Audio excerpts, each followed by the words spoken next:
Hello again.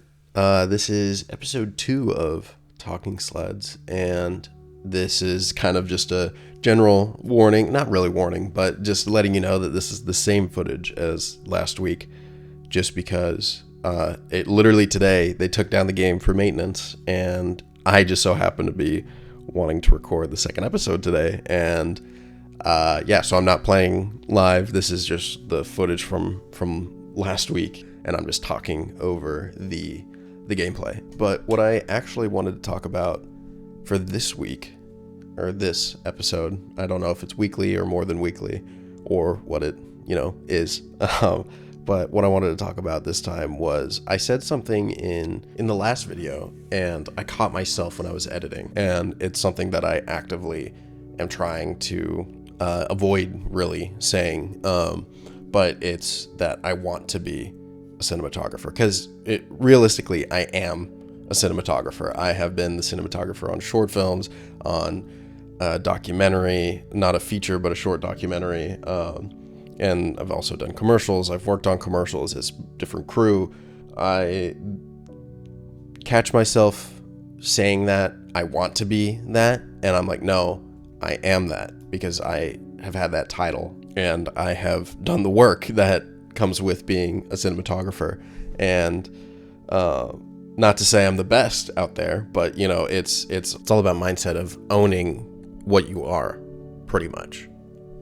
Like, that's something that me and my partner always talk about. Well, not always, but it's a constant discussion where I kind of had this self-realization moment when I got asked to be the cinematographer for a short film that was shooting abroad. And the director, who is someone that I look up to, chose me out of all the people he knows. And it's kind of a funny story, because I didn't know I had the job, because he just pitched me the script and asked me if I wanted to work on it. And I said yes, of course. I get to be paid to work in a different country. That's really cool. Of course I'm going to say yes. But I didn't know that he was pitching for me to be the cinematographer. And he was having a conversation where he was telling me about how he was having a conversation with someone who wanted to be the cinematographer for it, or wanted to shoot it. And the shoot was a pretty small crew. And so it was really just going to be me and one other person in lighting. And I obviously hadn't chosen that person, because I thought I was just going to be the gaffer for the project and just do the lighting and then work under the cinematographer. And he said, you can't shoot it, but you can light it.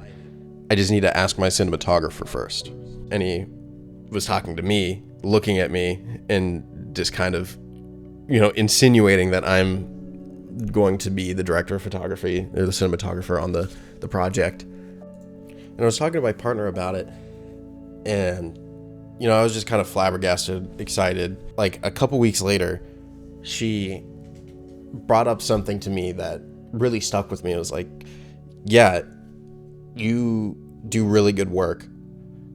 I know you do really good work. Everyone else knows you do really good work. You're just super critical about your own work, and you don't think you're as good as the professionals that are 60, 70 years old, that have years and years of experience, decades of experience ahead of you, and you're comparing yourself to them, and you want to be that good because you love what you do, but you won't be there until you won't be that good until you're there.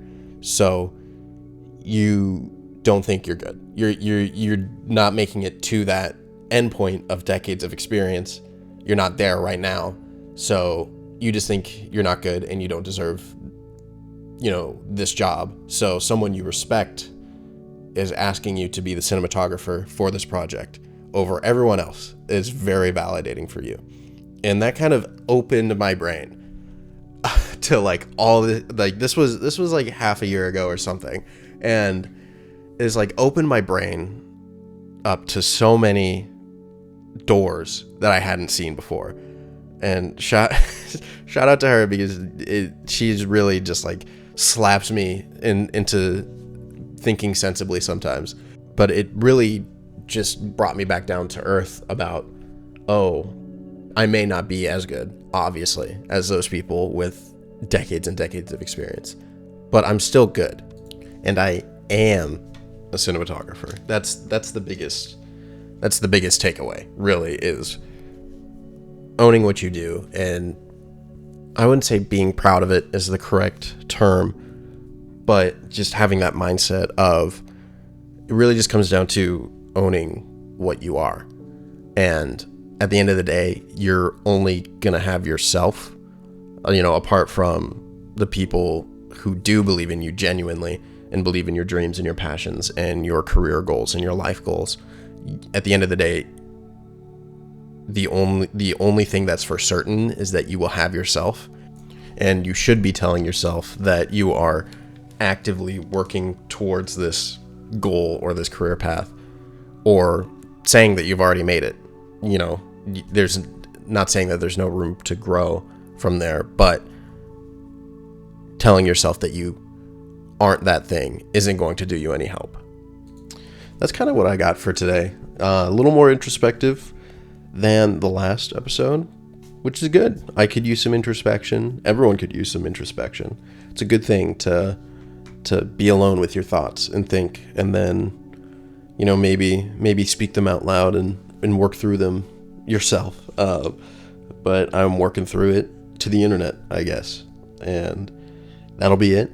Hope the demo comes back soon. I want to play some more while chit-chatting, which is very hard to do. Found out on episode 1. Found myself either not playing or then playing and then not talking. And then I was like, oh crap, I have to do both at the same time. But thanks so much for coming in. I read some of the comments and replied to some of the comments from the last episode. Thank you so much for all the kind words, and I'll see you next time. Peace out.